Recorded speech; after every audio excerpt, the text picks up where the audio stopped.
बिल्कुल सही वीडियो मिला है आज आपको। और आपको ऐसा नहीं लगेगा कि टाइम वेस्ट हुआ है, बल्कि टाइम यूटिलाइज हुआ है। तो आज हम जानेंगे history about Shri Krishna and lost city in Gujarat. तो आज के व्लॉग से स्टार्ट करते हैं। ये है न्यू व्लॉग। तो अगर आप सबसे पहले देखना चाहते हो तो मेरे चैनल को सब्सक्राइब, लाइक, कमेंट सब कुछ कर दीजिए। और कमेंट प्लीज़ करिए ताकि मेरी जो गलतियाँ है वो बता सको आप, और मैं उसको इन फ्यूचर उसको थोड़ा सा सुधार सकूं। तो ये हम लोग बात करेंगे आज द्वारका के बारे में। द्वारका एक खूबसूरत सी सिटी है जो आज के समय में डूब चुकी है। ये कलयुग शुरू होने से पहले द्वारका डूब गई थी, और बहुत से रिसर्चर्स और बहुत से चीज़ों में ये सिर्फ एक काल्पनिक बताई गई है। बट महाभारत और हर एक चीज़ों में ये काल्पनिक नहीं है, ये भी दावा किया गया है। और आज मैं आपको ये भी बताऊंगी ये काल्पनिक नहीं है बल्कि ये सच है। श्री कृष्ण सच में आए थे। श्री कृष्ण का अंत भी यही हुआ था। यही हमारी पावन धरती और हमारी भारत माता है, जहाँ इतने सारे भगवानों का वास है।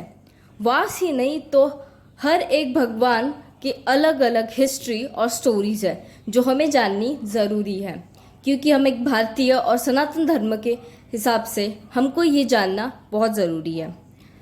तो मैं इसी चीज़ को आगे बढ़ाने के लिए आपको हर एक चीज़ डिटेल में बताऊंगी श्री कृष्ण के बारे में। तो श्री कृष्ण जी द्वारका आए थे अपना राजपाट चलाने के लिए।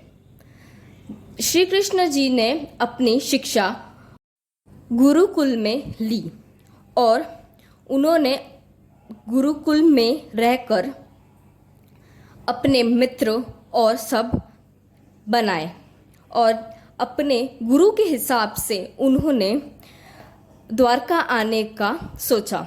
और द्वारका आने के बाद उन्होंने ये सुंदर सी भव्य ऐसी यह एक द्वारका नगरी बनाई, जो अभी द्वारका नगरी के नाम से जानी जाती है।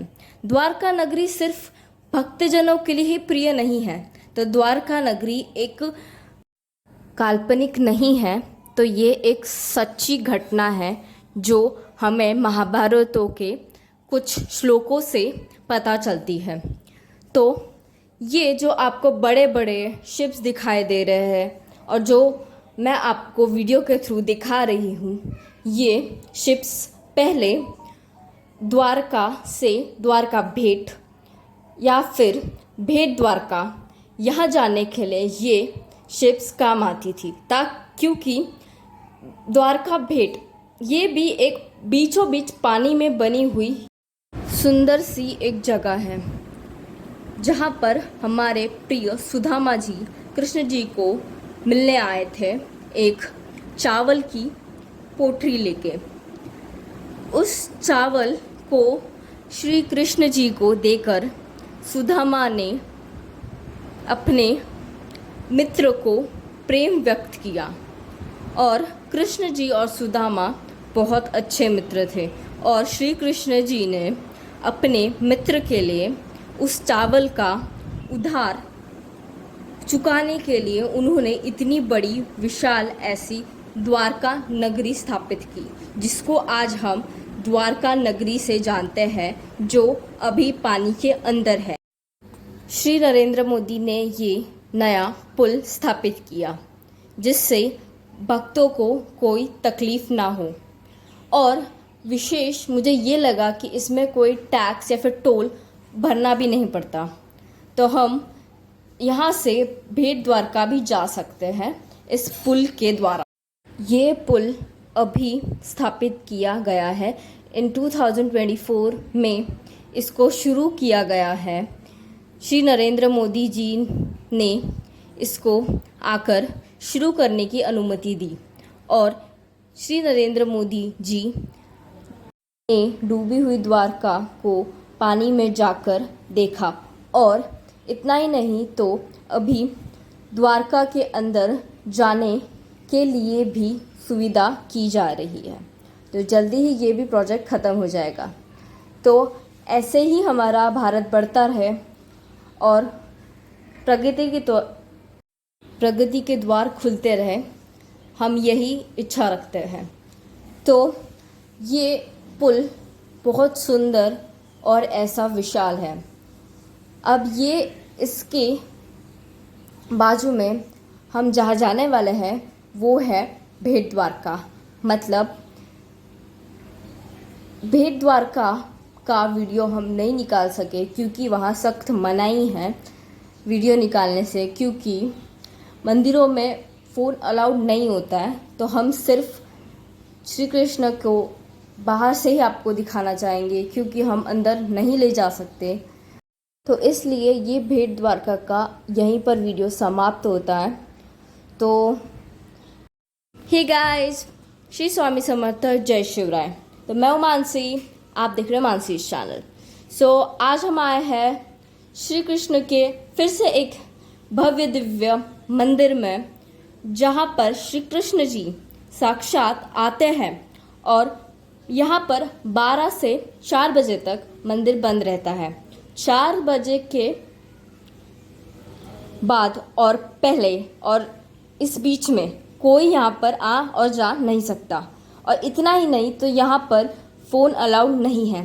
फिर भी हमने आपके लिए, सुविधा के लिए, हमने आपको बाहर से ये पूरा नज़ारा दिखाया है, ताकि आपको ये लगे कि मैंने ये वीडियो बनाई और से लिया नहीं गया है।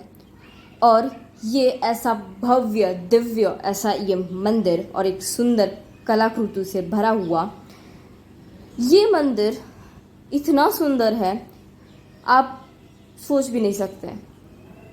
यहाँ पर श्री कृष्ण जी साक्षात आते हैं, खाना खाते हैं और यहाँ पर बिस्तर वगैरह सब कुछ बिखरा होता है, चीज़ें बिखरी होती है। इतने 12 से 4 के बीच में यहाँ पर श्री कृष्ण जी आते हैं और ये मंदिर बंद होता है और भक्तों को इंतज़ार करना पड़ता है थोड़ी देर के लिए। तो यहाँ पर ये खूबसूरत सा ऐसा ये मंदिर है और यहाँ से ही कुछ दूरी पर हमारे श्री कृष्ण जी का अंत हुआ था। तो मैं वो भी आपको बताऊंगी कि कैसे अंत हुआ था और कहाँ अंत हुआ था। तो मैं आपको मैप के द्वारा कुछ चीज़ें दिखाऊंगी। तो ये मैं आपको बताना चाहती हूँ, ये हमारा गुजरात है। गुजरात में ये हमारा द्वारकाधीश है, जो द्वारकाधीश टेम्पल से नाम से जाना जाता है। ये पानी के बीचों बीच बना हुआ मंदिर है, जहाँ श्री कृष्ण जी ने समुद्र देव से कुछ ज़मीन लेकर ये मंदिर ऐसे बनाए थे और वो मंदिर बाद में समुद्र भगवान ने वापस ले लिया था। तो ये हमारे कृष्ण जी, यहाँ पर ही इनका अंत हुआ था। इन 1 to 5 years बैक में श्री कृष्ण जी को 2 शाप मिले थे, इस वजह से उनका अंत हुआ। और यही पावन धरती है गुजरात, जहाँ पर ना कि ये पावन धरती ही, तो ये हमारा पूरा भारत ही बहुत ही रहस्यमय से भरा हुआ है। तो ये हमारे द्वारका नगरी है, जो डिजिटल फ़ोटोज़ के थ्रू दिखाई गई है हमें।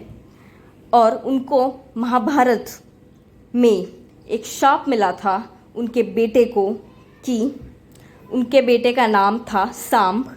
तो सांब को ये एक शाप मिला था ऋषि मुनि से, कि अब वो हुआ क्या था मैं आपको वो बताती हूँ।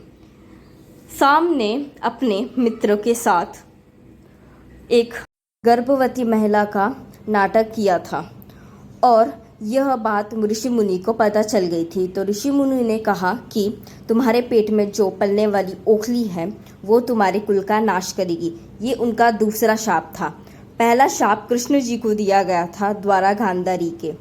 गांधारी इतनी दुखी थी अपने 11 पुत्रों को खोकर, उन्होंने कृष्ण जी को शाप दिया कि तुम्हारा कुल का नाश हो जाएगा और जब कृष्ण जी को तीर लगा तब कृष्ण जी के द्वारका का अंत हुआ। तो ये तीर आपको कैसे लगा वो भी मैं आपको बताऊंगी। ये जब कृष्ण जी वन में जाकर विचार कर रहे थे ये सब शापों के बारे में, और वो एक पीपल के पेड़ के नीचे जाकर बैठ गए और वो सोच रहे थे ये दो शापों के बारे में।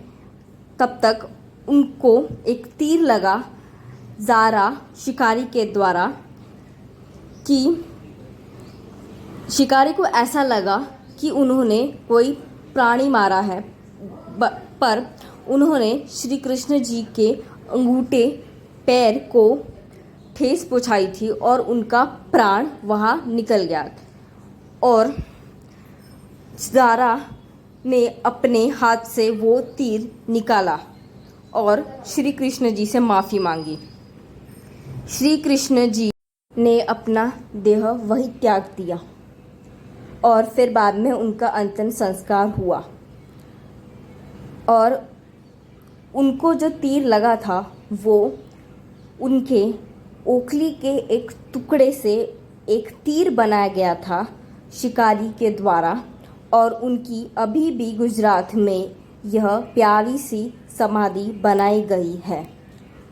और ये पहले ऐसे भगवान थे जिन्होंने अपना देह त्याग कर अपना शरीर नीचे रखकर चले गए थे देवलोक में। और यही वो दिन था जहाँ कृष्ण जी देवलोक गए और हमारा आगे का कलयुग शुरू हुआ। और फिर ये कलयुग अभी चल रहा है हमारा। तो बाय बाय, आज के लिए सिर्फ इतना ही।